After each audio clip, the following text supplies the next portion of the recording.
네, 안녕하세요. 방장입니다. 요즘 그죠 이 상법 개정 이 관련해서 약간 논란이 많고 또 이슈가 되고 있어요. 근데 저는 그죠 이것저것 다 떠났어 어떤 법이 바뀐다는 것은 지금까지 우리가 주식 투자를 해왔던 그 모든 근간이 바뀔 수도 있는 거예요. 이거는 엄청나게 중요한 이슈다. 저는 또 그렇게 생각을 하거든요. 그래서 지금 현재는 그 상법 그죠 민주당 주도해서 본회의 통과했다 하지만 어쨌거나 그죠 이 최상목 권한대행이 아마 거부권 행사할 것 같아요. 그래도 그죠 이 봄이 오는 것을 작은 어떤 매화 입을 통해서 그죠 엄등설안에도 봄이 온다는 것을 알 수 있듯이 이 상법 개정의 시도라는 것은 큰 의미가 있다. 또 이 잘못된 그죠 재계에 경종을 울린다. 그런 차원에서 아주 긍정적으로 좋게 생각을 하는 편입니다. 또 빠르면 그죠 어떤 조기 대선이나 어떤 이벤트에 의해서 급속도로 바뀔 수도 있다. 이렇게 생각하는 것이고 또 상법 개정을 이래 보다 보면 제가 추구하는 어떤 저평가 주식 이런 부분에 대해서도 부합하고 그래서 이래저래 코리아 밸류업이 되든 상법 개정이 되든 투자 정석 투자의 어떤 변화의 어떤 초입 단계가 아닐까 이런 생각합니다. 그런 차원에서 보면요, 제가 지금 나름 흥미있게 접근하는 회사가 KCC 글라스라는 회사입니다. 이런 회사를 이야기를 하면 그죠? 요즘 같은 주식 분위기 환경에서는 대부분 싫어요. 주식을 하다 보면요 그런 이야기를 많이 해요. 비싼 거 그죠? 남들이 안 볼 때 가치를 찾아서 미리 투자한다 그런 거 없어요. 또 세상은 끝없이 변해요. 그죠? 언제 어떤 일이 벌어질지도 몰라요. 어쩌다 보니까 전쟁 분위기로 휩쓸렸어. 그러니까 우리나라 방산주들이 엄청나게 많이 오르죠. 근데 그거는요, 2년 전에, 3년 전에, 4년 전에 알 수 있는 거는 아무것도 없어요. 주식이란 그래요. 지금 내가 어떤 주식을 사서 한 10%, 20% 먹고 팔았는데 그게 100%, 200%, 1000% 갈 수도 있는 거예요. 주식은 아무도 몰라요. 근데 그 당시는 모른다는 거죠. 그죠? 근데 결과론을 가지고 항상 개인들은 아쉬워요.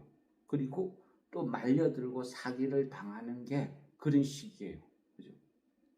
그래서 미래는 아무도 알 수 없다. 오늘의 똥주가 내일의 급등주가 될 수 있는 게 주식이고 지금 가장 핫한 종목이 언젠가는 상패가 될 수도 있는 게 주식이라는 거예요.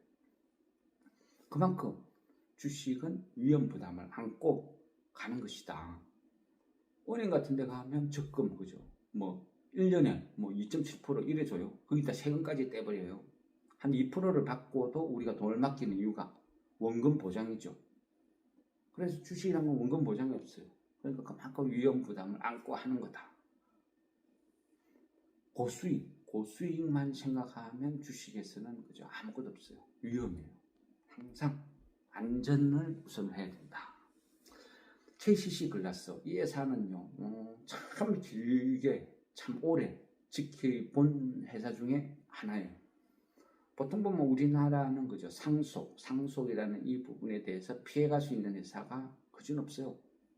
1대, 2대, 3대만 거치면 그죠 회사를 물려줄 방법이 없어요. 세금 다 떼버리니까. 그러다 보니까 어쩔 수 없이 많은 기업들이 편법이라는 것을 써요. 편법.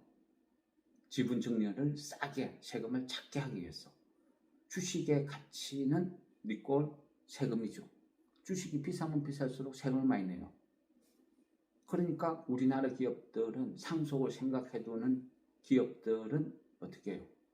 온갖 편법을 써서 주가를 내려앉추죠. 끝없이. 이 부분은 어쩔 수가 없어요. 그죠? 우리가 할 수 있는 것도 없고. 그래서 이런 기업들은 체크를 해두는 거죠. 상속 때문에 주가를 내려앉추는구나. 그런 주식은 계속 모니터링하면서 지켜보는 거예요. KCC 글라스 이 주식도 보면 그전 그죠? 한 3년을 넘게 제가 모니터링하면서 지켜본 회사거든요. 그리고 끝없이 흘러내렸어요. 지금이 52주 신저가를 연일 갱신을 하고 그리고 있어요. 최초에 관심을 가졌던 것은 2021년 그때 이 회사에서 많은 돈을 들여서 인도네시아 이쪽으로 어떤 유리 공장을 짓겠다. 그 당시 보면 우리나라에서 유리 공장을 해외에 건설하고 이런 회사는 아무도 없어요. 처음이었거든요. 그리고 인도네시아는 그죠?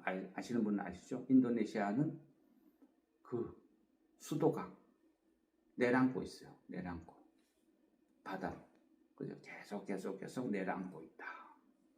그러다 보니까 항상 어떤 다큐멘터리나 여러 군데서 막 거론이 됐어요. 그리고 인도네시아가 수도를 우리가 잘 아는 보르네오 섬 이쪽으로 이전을 한다. 수도 이전. 이게 핫했거든요. 그러다 보니까 우리나라 많은 기업들도 인도네시아에 땅을 많이 갖고 있는 기업이 어디냐. 그게 테마가 된 적이 있었어요. 근데 그 당시에 KCC 글라스가 인도네시아에 어떤 유리공장을 만들겠다. 진출하겠다. 이래 보니까 굉장히 좀 핫하고 참신하고 말이 그죠. 수도 이전이지. 하나의 한 국가가 건설되는 거나 똑같아요. 인도네시아 입장에서 보면 새로운 인도네시아가 하나 만들어지는 거예요. 그 시장이 어마어마할 거야. 그래서 관심 있게 이렇게 보기 시작한 거죠. 그 당시 2021년 5월경이거든요. 그때 인도네시아에 공장을 짓겠다 이야기를 하고 그때가 주가가 한 7, 8만 원 할 때예요. 따지고 보면 피크죠. 그때부터 끝없이 장기 하락을 하기 시작해요. 따지고 보면요. 복합적이에요. 일단은 지분, 그러니까 KCC는 예전에 이름은 상호는 그죠. 금강고려학이죠. 그러니까 KCC에서 분리가 돼요. KCC 글라스가 기업 분할을 하는 거죠. 우리가 잘 아는 현대가의 그 정주영 회장의 막내 동생이 정상영이란 분이거든요. 또 이 정상영이란 분의 어떤 아들이 2명이 있어요. 그러면 2명의 아들 중에 둘째가 첫째는 이제 KCC, 둘째는 KCC 글라스 이렇게 분할을 하는 거예요. 그리고 보면 결국 그죠. 우리나라 재벌가의 어떤 구도가 그렇죠. 이제 1세, 2세, 3세대 거쳐갈수록 그냥 각자 다 도생하는 거예요. 흩어지는 거죠. 그래서 이 회사도 KCC도 첫째와 둘째가 회사를 그냥 나눠 갖는 구도로 흘러가겠다 싶은 거예요. 그래서 그게 계속 흘러왔어요. 흘러오고 근데 어떤 그런 과정은 뭐죠? 쉽게 안 돼요. 보통 1년, 2년, 3년 시간이 되게 오래 걸어요. 그러면서 대부분의 그런 회사들은 주가가 장기 하향세를 그려요. 그래야 세금을 작게 내죠. 이 기간에 보면 대부분 회사들이 호재성 공시는 하나도 없어. 실적은 점점 악화돼. 나쁜 것밖에 없어. 그러니까 주가도 계속 떨어지죠. 근데 이익도 나빠져. 근데 이익이 나빠지는 과정을 보면요. 편법도 많아요. 비상장 계열사를 하나 만들어서 거기에 이익을 자꾸 몰아준다든지 일감 몰아주기, 이익 몰아주기. 그래서 자회사를 키우고 이 회사를 나쁘게 만드는 이런 진짜 나쁜 사례도 있고 여러 가지 경우의 수가 있어요. 근데 KCC 글라스 같은 경우는 그나마 좀 선한 경우에 속해요. 지분 상속하기 위해서 장기 우하향 주가를 떨어뜨리는 작업도 하지만 그 이유가 인도네시아에 공장을 짓는 거예요. 한 3천억을 투입을 해서 공장을 지어요. 2021년 5월 첫 시공. 그러면서 공장을 짓는다는 건 뭐죠? 돈은 계속 투입되는데 아웃풋은 없는 거죠. 그러니까 기존의 이익을 계속 투입을 하는 거예요. 그러니까 계속 실적은 나빠지죠. 이익은 줄어들 수밖에 없는 구조예요. 그러니까 주가도 하향세를 그리는 거예요. 실적이 나빠지니까. 그런데 나빠진 이유는 인도네시아에 공장을 짓는다. 그게 목적이 한 3천억을 투입을 한 거예요. 그래서 계속 세월이 흘렀어요. 그리고 제가 계속 모니터링을 하죠. 근데 그 최근에 보면 그 둘째 아들 정몽이죠. 정몽이 3월 5일 날 보면 지분 공시가 하나 또 떠요. 그 지분 공시가 보면 그 어떤 특수 관계인인데 정몽진 첫째 아들 정몽진 외 17명에서 정몽익 둘째 아들 외 17인으로 지배 구조가 바뀌어 버려요. 그리고 이 기간 동안 보면요, 2022년부터 분리 작업을 시작했어요. 그러니까 둘째 아들은 KCC 지분을 계속 팔았어. KCC 글라스 지분을 계속 늘려온 거예요. 그러면서 어떤 정몽진과 정몽익 둘이가 이제 헤어지는 결심을 하고 그 작업을 쭉 해온 거예요. 그래서 주가도 떨어지면 떨어질수록 유리하죠. 세금도 작게 내고 싸게 주식 지분을 더 늘릴 수 있으니까 꼭 먹고 알 먹고 그런 장기적인 작업을 해왔는데 최근 보니까 이 작업이 3월 5일 공시를 보면서 이제 지분 관련된 작업은 끝났구나 이런 생각을 한 거예요. 최초에 관심 갖고 볼 때가 한 7, 8만 원 놀던 게 지금 주식이 31,400원 52주 신저가를 거리는 제일 바닥이에요. 그래서 여기에서 다시 주식이 턴할지 계속 더 빠질지 그거는 저도 몰라요. 저도 알 수가 없어요. 그죠? 추천한다고 오른다 그것도 아니라는 거죠. 그래서 제가 할 수 있는 방법은 분할 매수를 하는 거죠. 분할 매수를 하는데 그럼에도 불구하고 2년 3년을 지켜보다가 지금 이 지점이 바닥인 것 같다 예상을 하는 거는 일단은 정몽이과 정몽진 이 구도가 지분이 정리가 되었다. 이제는 바뀌었다. 그래서 더 이상 주식을 떨어뜨리는 이유는 없다.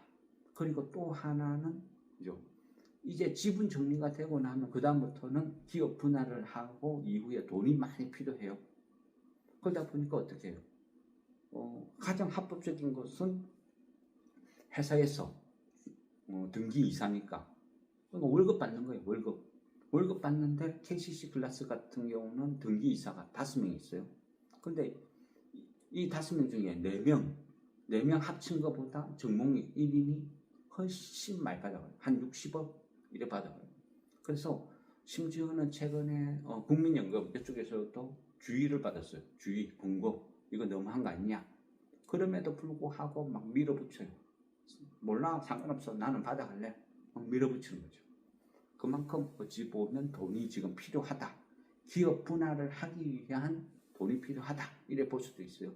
근데 국민연금에서 계속 태클을 걸어요. 그리고 사회적인 어떤 이슈, 지탄, 또 상법 개정 이런 게 막 맞물리니까 회사에서도 독불장군처럼 내 회사 내 마음대로 하겠다는데 그렇게 할 수가 없어요. 그러다 보니까 어떻게 해요? 방법을 바꾸는 거예요. 약간 배는 아프지만 그래도 두 번째 플랜 B를 가동을 하자. 그거는 뭐냐? 배당을 늘린 거예요. 배당을 늘리기 위해서 이번에 3월 28일 주주총회를 할 때 안건이 하나 올라와요. 자본준비금을 이익잉여금으로 전환을 시키자. 그 말은요. 배당을 엄청나게 늘릴 가능성이 많다는 거예요. 무조건 한다. 그건 저도 몰라요. 그건 알 수가 없어요. 그렇지만 그 이사회 상장 올라온 그 안건의 특징이 자본준비금을 이익잉여금으로 전환한다는 것은 대부분 고배당을 하기 위한 수순이라고 볼 수도 있거든요. 그래서 결국은 회사에서 많이 벌어둔 쌓아둔 유보금을 이익잉여금으로 돌려서 대주주 외 17인 특수관계인들한테 고배당을 때려서 돈을 많이 나눠주겠다. 그걸로 지분구조를 더 튼튼히 해라. 그런 작업인 것 같아요. 덕분에 우리도 눈치를 까고 주식을 사면 고배당 주식으로서 충분히 뭔가 주가 상승이나 이런 배당 노릴 수 있는 지금 지점이다. 저는 그렇게 해석을 한 거예요. 이 주주총회 안건 이런 안건을 읽어보면 의외로 힌트가 되게 많거든요. 그래서 결산 보고서나 이런 걸 열심히 봐야 돼요. 근데 KCC 글라스 같은 경우는 자본준비금을 이익잉여금으로 전환한다. 이거는 어떤 의미일까? 결국은 지분 정리가 끝나고 그 다음에 이 지분을 갖고 있는 사람들한테 고배당을 때림으로써 합법적으로 또 회사 돈을 나눠준다. 이런 일련의 과정 절차다. 저는 이제 그렇게 해석을 한 거예요. 그래서 여기에 맞춰서 지금쯤이면 이 가격이면 내가 주식을 투자해도 되겠다. 그리고 이제는 인도네시아 그 공장이요. 규모를 보면 엄청나요. 이 유리를 연간 44만 톤 정도 생산을 할 수가 있어요. 그리고 조건이 회사에 넘어갔을 때 이 인도네시아 공장을 지을 때 인도네시아 정부에서 파격적인 조건을 제시해줘요. 땅이라든지 아니면 여기에서 공장을 가동하기 위해서는 엄청나게 많은 에너지가 들죠. 그럼 천연가스 지원, 에너지를 아주 싼 가격에 장기 공급해준다. 그 다음에 저가에 저렴한 우수 인력들을 계속 우회 지원해준다. 조건이 너무 좋아요. 그래 봤을 때 이 KCC 글라스의 주력은 안전유리, 그러니까 자동차 들어가는 유리죠. 근데 범현대 가니까 현대자동차, 기아자동차의 안전유리, 자동차 유리는 공급해줘요. 그중 독점적으로. 그러니까 이 부분은 신경 쓸 게 없어요. 불경기가 없어요. 현대 기아차 안 망하면 계속 나오는 거예요. 문제는 건설 부분. 국내 어떤 경제, 그러니까 건설 많이 침체되고 있죠. 점점. 그러다 보니까 이 부분에서 이익을 많이 깔아먹어요. 그리고 해마다 어떤 여러 가지 건설 관련된 임금이라든지 원자재 가격 급등이라든지 조건이 점점 안 좋아졌어. 근데 이 부분을 인도네시아로 이전을 함으로 해서 그걸 해소할 수 있을 것 같아요. 인도네시아 공장을 가동하면 자연스럽게 아시아 지역, 동남아시아 지역이라든지 아니면 저 중동 지역까지도 시장을 엄청나게 넓힐 수가 있거든요. 그래서 새로운 어떤 발판, 도약의 기회가 되고. 근데 얘가 2021년 5월달 기공식을 시작해서 이제 모든 게 다 끝났어. 이제는 공장이 돌아가기 시작했어요. 그럼 올해부터는 공장이 돌아가면서 돈을 벌기 시작해요. 그동안은 3천억의 돈만 계속 빠져나가는데 이제부터는 벌기 시작한다는 거죠. 그럼 다시 이익이 급증을 하는 거죠. 그래서 지금은 이익도 급증하고 배당도 받고 주가도 사상 최저. 이것만큼 좋은 투자처가 어디 있느냐. 이게 저희의 생각이에요. 단지 저희의 생각, 저희의 분석. 틀릴 수도 있어요. 틀릴 수도 있고 이런 주식을 산다는 것은 어찌 보면 굉장히 지겹고 힘들 수도 있어요. 그렇지만 제가 생각하는 투자의 길은 저는 이런 겁니다. 남들이 안 보고 모두가 외면하는 그 과정에서 진정한 옥석, 진주를 찾아내는 거. 또 KCC 글라스는 지금이 딱 그런 주식에 저의 조건에 부합한다. 그래서 저는 길게 보고 사모은다는 거죠.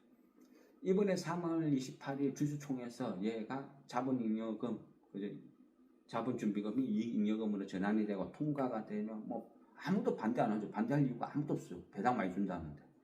그래서 얘가 만약 통과가 되고 되면 이 회사는 6월 달에도 중간 배당을 하거든요. 해마다 보통 800을 해줘요. 근데 올 6월 달에 거진 800원에서 한 1200원, 1600원 급격하게 올라가면서 고배당주로 바뀔 가능성이 있어요. 그래서 저는 6월 달까지 본다. 이런 기분으로 느긋하게 사모으는 주식이에요. 아무리 봐도 망할 회사는 아니야. 그런 관점이죠. 그래서 이 부분은 저 입장에서는 너무너무 좋은 투자 대상인데 급한 사람들, 그죠? 빨리빨리를 원하는 사람들은 이 주식이 안 맞아요. 그래서 이거는 각자 생각하는 거예요. 저는 저의 관점에서 좋은 투자처인데 대부분 사람한테는 이게 안 맞을 수도 있다. 그래서 이거는 냉정하게 잘 판단을 하셔야 돼요. 내가 원하는 투자가 뭔지 그걸 보고 판단을 하시라. 이렇게 마무리했습니다.